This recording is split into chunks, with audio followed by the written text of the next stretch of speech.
നമ്മുടെ കത്തോലിക്ക സഭ തുടങ്ങിയ എല്ലാ സംഘടനകൾക്കും എല്ലാ സമുദായത്തിനും അവരുടേതായ അവകാശ പ്രഖ്യാപനങ്ങൾ നടത്താനും വിമർശനാത്മകമായി ഗവൺമെൻറ്റിനെ കാണാനുമുള്ള അവകാശമുണ്ട്. ആ അവകാശം അവർ പ്രയോഗിച്ചതിൽ ഒരസഹിഷ്ണുതയും ഒരസ്വാഭാവികതയും ഞാൻ കാണുന്നില്ല. കാരണം അവർ, ഞാൻ പലപ്പോഴും വ്യക്തമാക്കിയിട്ടുള്ളതുപോലെ, സംഘർഷ മേഖലകളിൽ സമാധാനത്തിൻ്റെ ദൂതന്മാരായി എത്തിപ്പെടേണ്ടവരാണ്. അവരുടെ ഭാഗത്ത് നിന്നുണ്ടാകുന്ന പ്രതികരണങ്ങൾ ആ പ്രതീക്ഷയോട് ചേർന്ന് പോകുന്നുണ്ടോ എന്നാണ് അവർ പരിശോധിക്കേണ്ടത്. ഓരോരുത്തരും അവനവൻ വഹിക്കുന്ന പദവികളോട് നീതി പുലർത്തുമ്പോഴാണ് അത് ജനങ്ങളിൽ വിശ്വാസവും അഭിമാനവും ഉണ്ടാക്കുക. ആ അതിർവരമ്പ് കടക്കാതിരിക്കാനാണ് നമ്മളെല്ലാം ശ്രമിക്കേണ്ടത്. അവരെയൊന്നും ഉപദേശിക്കാൻ മാത്രം ഞാൻ വലിയവനല്ലെങ്കിലും എളിയവൻ്റെ നിർദ്ദേശവും അവർ പരിഗണിക്കുമെന്ന് ഞാൻ വിചാരിക്കുന്നു.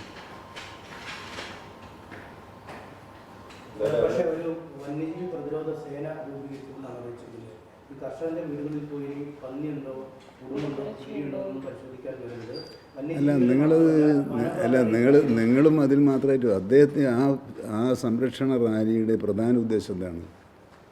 Justice Koshy commission report നടപ്പിലാക്കണമെന്നാണ്.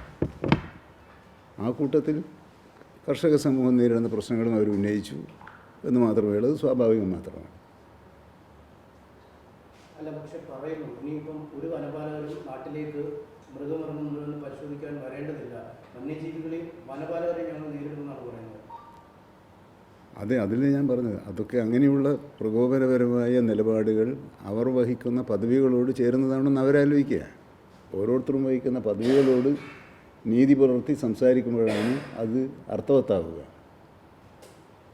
Tamil Nadu സർക്കാരിനെതിരെ സമീപനം അഭിനന്ദിക്കുന്നുണ്ട് ഇന്നത്തെ അവരുടെ പ്രസംഗത്തിൽ. അതേസമയം മുഖ്യമന്ത്രിയെ വിമർശിക്കുന്നുണ്ട്. അത് രണ്ടും പ്രസംഗത്തിൻ്റെ ഭാഗത്ത് വന്നതാണ്. അതിന് ഒരു അക്ഷരം മാത്രമായി, ഒരു വാക്ക് മാത്രമായി അടർത്തിയെടുക്കാനാണ് ഉദ്ദേശിച്ചത്. പക്ഷേ മുഖ്യമന്ത്രിക്ക് ചങ്കൂറ്റമുണ്ട് എന്ന് അദ്ദേഹം സമ്മതിച്ച സാഹചര്യത്തിൽ ആ മുഖ്യമന്ത്രിയുടെ ഉറപ്പുകളാണ് ഏറ്റവും പ്രധാനമായി അവർ ഉൾപ്പെടുക്കൊള്ളുന്ന സമൂഹം എടുക്കേണ്ടത്. എന്താണ് മുഖ്യമന്ത്രി എന്താ ഉറപ്പ് നൽകിയത്? വനമേഖലയിൽ താമസിക്കുന്ന ജനങ്ങൾക്ക്, കർഷകർക്ക് വനനിയമം നടപ്പിലാക്കുന്നതിൻ്റെ ഭാഗമായി ഒരു കാരണവശാലും വീടും കുടിയും ഉപേക്ഷിച്ച് പോകേണ്ടി വരില്ല എന്ന അർത്ഥശങ്കക്കിടയില്ലാതെ വ്യക്തമാക്കിയിട്ടുണ്ട്. ഇന്ന് വരെ അത് പാലിച്ചിട്ടുമുണ്ട്. ബഫർ സോൺ പ്രശ്നം വന്നപ്പോഴായാലും, എക്കോ സെൻസിറ്റീവ് സോണിൻ്റെ പ്രശ്നം വന്നപ്പോഴായാലും, മറ്റ് കടുത്ത വനനിയമങ്ങൾ വന്നപ്പോഴാണെങ്കിലും എല്ലാം തന്നെ അതിൻ്റെ പേരിൽ വീടും കുടിയും ഉപേക്ഷിച്ച് പോകേണ്ടി വരില്ല എന്ന ഉറപ്പ് ബഹുമാനപ്പെട്ട മുഖ്യമന്ത്രി കേരള സമൂഹത്തിന് നൽകിയിട്ടുണ്ട്. അതിൽ നിന്ന് ഒട്ടും വ്യതിചലിക്കാത്തൊരു നിലപാടാണ് ഗവൺമെൻറ് തീരുമാനിച്ചത്. ഞാൻ അദ്ദേഹത്തിൻ്റെ മന്ത്രിസഭയിലൊരു അംഗമായതുകൊണ്ട് തന്നെ അദ്ദേഹത്തെക്കാൾ കൂടുതൽ ചങ്കൂറ്റൊന്നും എനിക്ക് ആവശ്യമില്ല.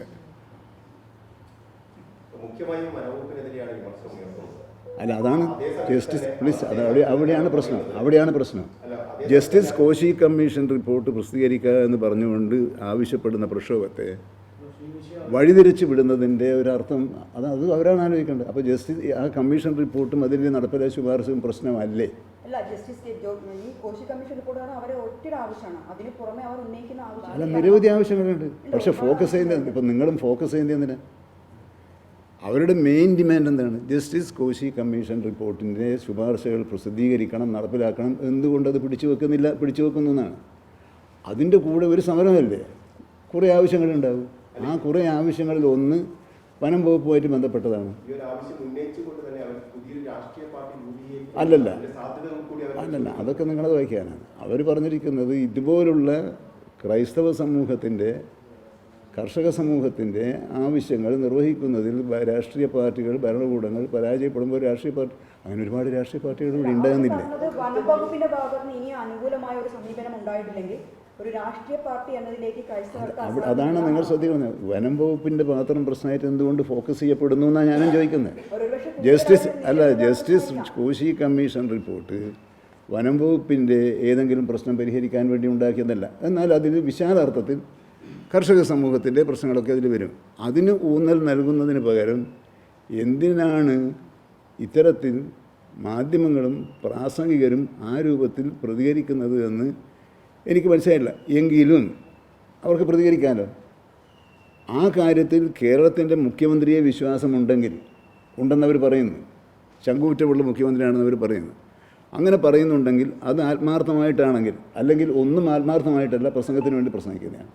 ആത്മാർത്ഥമായിട്ടാണ് പ്രസംഗിക്കുന്നതെങ്കിൽ ആ മുഖ്യമന്ത്രിയുടെ ഉപദേശ നിർദ്ദേശങ്ങൾക്കനുസരിച്ച് മാത്രമേ ഏത് മന്ത്രിക്കും പ്രവർത്തിക്കാൻ കഴിയൂ. അല്ല, അതൊക്കെ അവരുടെ ഇഷ്ടമല്ലേ, അത് അവർക്കായിരിക്കും.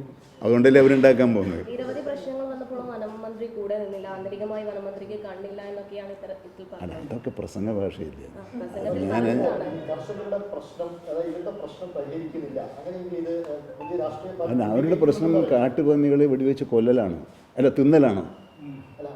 പ്ലീസ്, അവരുടെ ആവശ്യം എന്താ? കാട്ടുപന്നികളെ വെടിവെക്കാനുള്ള അവകാശം പഞ്ചായത്തുകൾക്ക് നൽകിയതിൻ്റെ അടിസ്ഥാനത്തിൽ ഫലപ്രദമായി പ്രയോഗിക്കുന്ന പഞ്ചായത്തുകളുണ്ട്. മലയോര മേഖലയിലെ 241 വരുന്ന പഞ്ചായത്തുകൾ എല്ലാവരും അത് ഫലപ്രദമായി വിനിയോഗിച്ചെങ്കിൽ ആ പ്രശ്നമില്ല. ചക്കിട്ടപ്പാറ പഞ്ചായത്താണ് ഗവൺമെൻറ്റിനെതിരെ പ്രമേയം പാസ്സാക്കിയതാണ്. പഞ്ചായത്ത് എന്ന് പറയുന്ന ഒരു ഭരണകൂട സ്ഥാപനം, ഭരണഘടനാ സ്ഥാപനം മറ്റൊരു ഭരണഘടനാ സ്ഥാപനത്തിൻ്റെ തീരുമാനങ്ങൾ ലംഘിക്കുമെന്ന് പ്രസംഗിക്കുന്ന ഭരണഘടനാ പ്രശ്നമാണ് ചോദ്യം ചെയ്തതല്ല. പിന്നീട് നിങ്ങൾ തന്നെ വന്നപ്പോൾ ഞാൻ പറഞ്ഞത് അവർ നിയമപരമായി നേരിടാൻ തീരുമാനിച്ചുമെന്ന് പറഞ്ഞപ്പോൾ ഞാനതിനെ സ്വാഗതം ചെയ്യുകയും ഗവൺമെൻറ് എല്ലാ പിന്തുണയും നൽകുമെന്ന് പറയുകയും ചെയ്തിട്ടുണ്ടല്ലോ. നിയമപരമായ നീക്കത്തെ ഗവൺമെൻറ് സഹായിക്കും. അതാര് നടത്തിയാലും അത് പ്രത്യേകമല്ല. നിയമവാഴ്ചയ്ക്ക് വേണ്ടിയാണ് ശ്രമിക്കേണ്ടത്. ഒരു ജനാധിപത്യ രാജ്യത്ത് ഭരണഘടനയുടെ അടിസ്ഥാനത്തിൽ പ്രവർത്തിക്കുന്ന ഒരു സംസ്ഥാനത്ത്, ഒരു രാജ്യത്ത് പൗരൻ പ്രവർത്തിക്കേണ്ടത് ഭരണഘടനാപരമായ അവകാശങ്ങൾ സംരക്ഷിച്ചുകൊണ്ടും അതിനെ ബഹുമാനിച്ചുകൊണ്ടുമാണ്. അത് തെറ്റുമ്പോൾ പഞ്ചായത്തിന് അധികാരമില്ല. രാഷ്ട്രീയ പാർട്ടികളുടെ കാര്യം വേറെയാണ്. ഇപ്പോൾ കത്തോലിക്ക ഇന്നലെ അവർ പ്രതിഷേധിച്ച അവർക്ക് അവകാശമുണ്ട്. അവകാശം എന്ന് പറഞ്ഞാൽ അത് ചിലപ്പോൾ അതിൽ എന്തായാലും അവർക്ക് അവരുടേതായ അഭിപ്രായ പ്രകടനം നടത്തുന്നതിനുള്ള എല്ലാ അവകാശവും സ്വാതന്ത്ര്യവും കേരളത്തിലുണ്ടല്ലോ. ഈ കാട്ടുപന്നീനെ വെടിവെച്ച് കൊല്ലാനുള്ള ഒരു അവകാശം ഉണ്ടല്ലോ പഞ്ചായത്ത് അധ്യക്ഷന്മാർക്ക് കൊടുക്കുന്നത്. അതിപ്പോ ചക്കിട്ടപ്പാറ പഞ്ചായത്തിന്റെ ആ ഒരു പദവി റദ്ദാക്കി ഇല്ലില്ല, പഞ്ചായത്ത് സെക്രട്ടറിയുടെ നിലനിർത്തിയിട്ടുണ്ടല്ലോ 2 പേർക്ക്.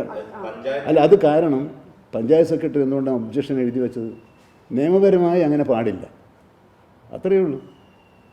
പിന്നെ ഇതേ ഞാൻ തന്നെ പഞ്ചായത്ത് നിയമപരമായി കോടതിയെ സമീപിക്കുമെന്ന് പറഞ്ഞപ്പോൾ അത് സ്വാഗതാർഹമായ നിലപാടാണ് എന്ന് ഞാൻ പറയുകയും അതിനെ സ്വാഗതം ചെയ്യുകയും ചെയ്തിട്ടുണ്ട്. ആ ഭാഗം പക്ഷേ ആരും പ്രത്യേകമായി അവരുടെ ശ്രദ്ധയിൽ കൊണ്ടുവരുന്നു. എന്തിനാണ് അവർക്ക് വെടിവെക്കാമല്ലോ, അവർക്ക് ഉത്തരവ് കൊടുക്കാമല്ലോ. ഇനി അവർ കേസിന് പോയാൽ സംഭവിക്കാൻ പോകുന്നത് ജുഡീഷ്യൽ അധികാരം ഒരു ജനപ്രതിനിധിക്ക്, ഒരു ജനകീയ മന്ത്രിക്കോ മുഖ്യമന്ത്രിക്കോ ജുഡീഷ്യൽ അധികാരം കൊടുക്കാമോ എന്ന പ്രശ്നമാണ്. അവർ കോടതി എന്തുകൊണ്ട് അവർ കോടതിയിൽ ഇതുവരെ പോയില്ല? എന്നിട്ട് പറഞ്ഞിട്ട് ഒരു 2-3 മാസമായില്ലേ. അപ്പോൾ കൊടുത്തത് തെറ്റാണെന്ന് അത് ചിലപ്പോൾ കോടതി വ്യാധിച്ചേക്കുന്ന അവർക്ക് നിയമോപദേശം കിട്ടിയിട്ടുണ്ടാകാൻ ഇടയുണ്ടെന്നവർ. അതേസമയത്ത് ജനങ്ങൾക്ക്, രാഷ്ട്രീയ പ്രസ്ഥാനങ്ങൾക്ക്, സംഘടനകൾക്ക്, പൗരന്മാർക്ക് അവരുടേതായ അഭിപ്രായ പ്രകടനത്തിനുള്ള സ്വാതന്ത്ര്യം, അത് പ്രകടിപ്പിക്കാനുള്ള അവകാശമുണ്ട്. ആ അവകാശമാണ് ഇപ്പോൾ കത്തോലിക്ക സഭ പ്രകടിപ്പിച്ചുള്ളത് ഞാൻ പറയുന്നത്. അതിന് വിട്ടുപോയോ ഇല്ലയെന്ന് അവരാണ് പരിശോധിക്കേണ്ടത്. ഈ സമുദായത്തിൽ ഒരിക്കലും ഫിക്സഡ് വോട്ട് ബാങ്കായി കാണരുത്, ഞങ്ങൾ വേണ്ടി വന്നാൽ പുതിയ രാഷ്ട്രീയ പാർട്ടി രൂപീകരിക്കുമെന്ന് പറയുന്നത് CPM ഒരു മുന്നറിയിപ്പായി കാണുന്നുണ്ടോ? അതെനിക്കറിയില്ല. ഗവൺമെൻറ് ജനകീയ പ്രശ്നങ്ങളിൽ ജാഗ്രതയോടുകൂടി സമീപനം സ്വീകരിക്കണം. അതേത് സമുദായം പറഞ്ഞാലും ഏത് പാർട്ടി പറഞ്ഞാലും അതിൽ പറയുന്നതിൽ കഴമ്പുണ്ടോ എന്നാണ്. ആ കഴമ്പുണ്ടെങ്കിൽ തീർച്ചയായും അതിനെ അഡ്രസ്സ് ചെയ്യാനുള്ള ചുമതല ഭരണകൂടങ്ങൾക്കുണ്ട്. അല്ല, വോട്ട് ബാങ്കായി ഞാൻ ഈ സഭയെ, സമൂഹത്തെയോ ഒരു മതത്തെയോ കാണുന്നില്ല. അങ്ങനെ കാണുന്നവരുണ്ട്. AK ശശീന്ദ്രൻ ഒരു മതത്തെയും ഒരു സമുദായത്തെയും ഒരു ജാതിയെയും വോട്ട് ബാങ്കായി കാണുന്നില്ല.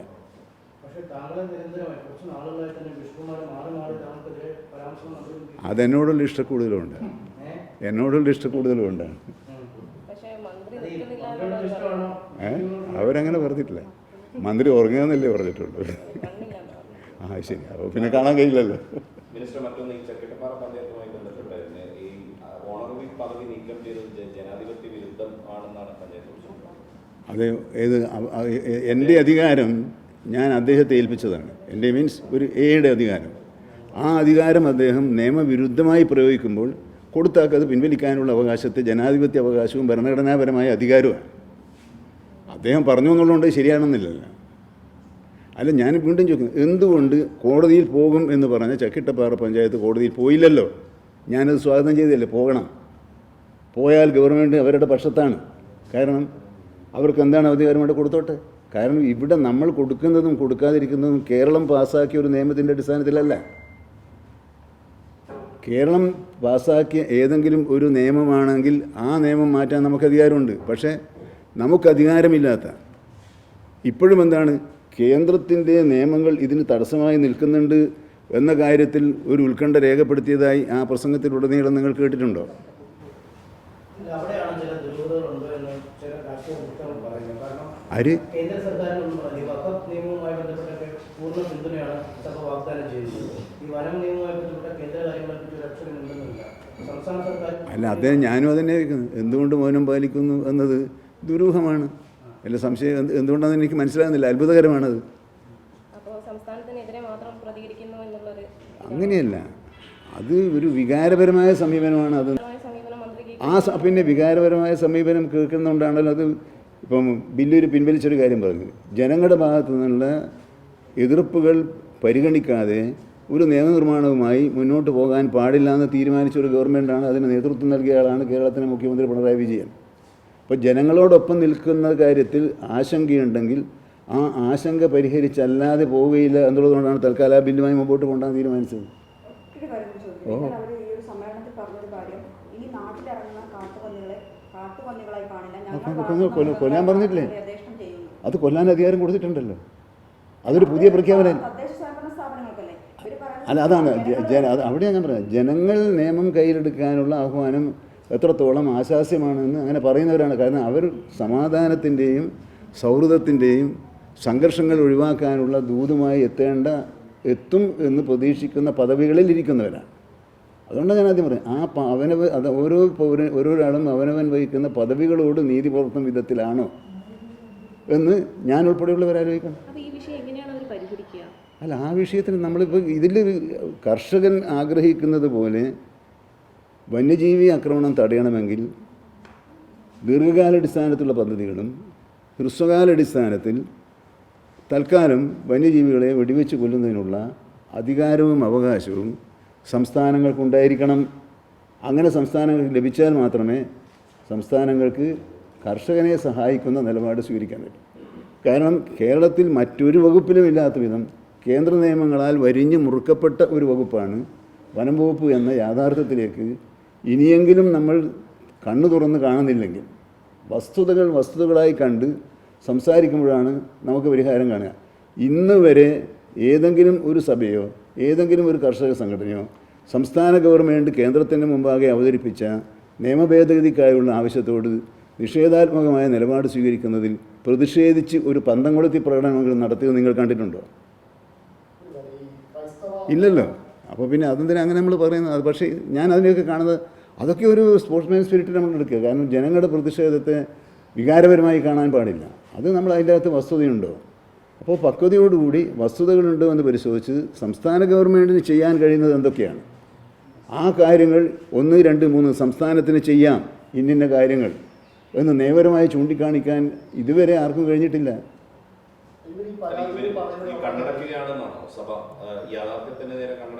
അല്ല, അവർ കണ്ണടക്കുന്നൊന്നും ഞാൻ പറയില്ല. അവർക്ക് നല്ല കണ്ണാണ്.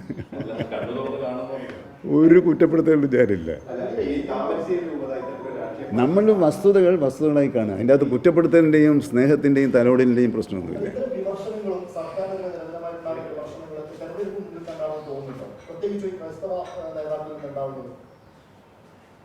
അങ്ങനെയൊക്കെ വ്യാഖ്യാനിക്കാൻ മാത്രമായിട്ടില്ല.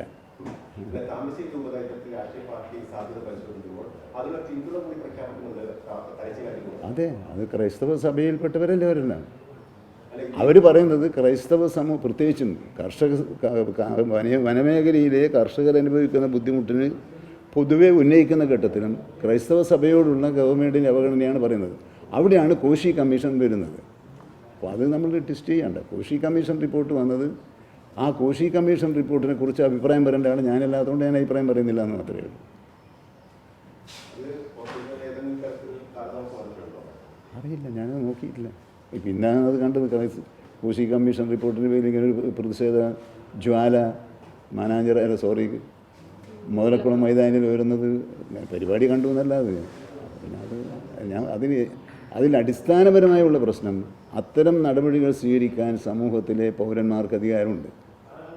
പക്ഷേ ഒരു മന്ത്രി പ്രതികരിക്കുന്നതും ഒരു ബിഷപ്പ് തിരുമേനി പ്രതികരിക്കുന്നതും ഒരു മഹർഷി പ്രതികരിക്കുന്നതും ഒരു സാധാരണ പൗരൻ പ്രതിഷേധിക്കുന്നതും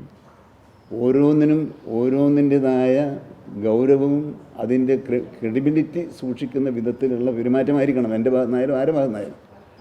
അത് തെറ്റുമ്പോൾ എന്നെ ബഹുമാനിക്കാൻ ആർക്കും കഴിയില്ല.